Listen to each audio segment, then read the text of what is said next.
પોલીસથી બચવા માટે નશાના સોદાગર 7,000થી વધુ કિલોમીટર સુધી ભાગતો રહ્યો।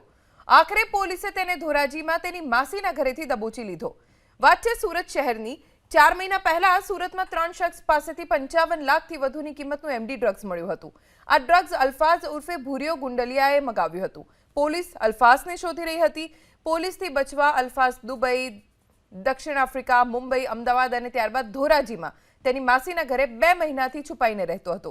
બાતમી મળતા જ પોલીસ ધોરાજી પહોંચી અને અલ્ફાઝ તેની માસીના ઘરેથી દબોચી લીધો।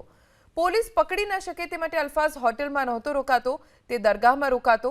મુંબઈના ડોંગરીથી દરગાહમાં તે છુપાયો હતો, ત્યારબાદ અમદાવાદની શાહ આલમની દરગાહમાં છુપાયો। પોલીસ ટ્રેક કરી ન શકે તે માટે અલ્ફાઝ મોબાઈલ ફોનનો ઉપયોગ પણ નહોતો કરતો। પોલીસથી બચવા માટે નશાના સોદાગર 7,000થી વધુ કિલોમીટર સુધી ભાગતો રહ્યો। આખરે પોલીસે તેને ધોરાજીમાં તેની માસીના ઘરેથી દબોચી લીધો। વાત છે સુરત શહેરની। 4 મહિના પહેલા સુરતમાં 3 શખ્સ પાસેથી 55 લાખથી વધુની કિંમતનું એમડી ડ્રગ્સ મળ્યું હતું।